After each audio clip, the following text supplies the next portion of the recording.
আজ আমি রায়পুর সুপুর অঞ্চলে সুরথেশ্বর শিব মন্দিরের ইতিহাস ছোট্ট করে বলবো।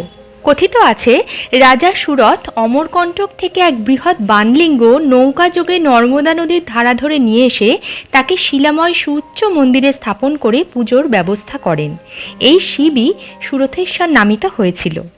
সুরথেশ্বর পুরাতন মন্দির নষ্ট হয়ে যাওয়ায় রায়পুর নিবাসী সুভাষিনী দাসী, যাকে রানীমা বলা হতো, তিনি ১৩৩৯ সালে মন্দিরটি পুনর্নির্মাণ করেন। বর্তমানে পার্শ্ববর্তী বিভিন্ন গ্রাম ও বোলপুরের কিছু উৎসাহী ব্যক্তিকে নিয়ে সুরথেশ্বর শিব মন্দির তত্ত্বাবধায়ক কমিটি নামক একটি কমিটি গঠন করা হয়েছে এবং এই কমিটির উদ্যোগে মন্দিরে নিত্য পূজা ও ভোগের ব্যবস্থা করা হয়েছে ও ৩টি বড় উৎসবও পালিত হয়।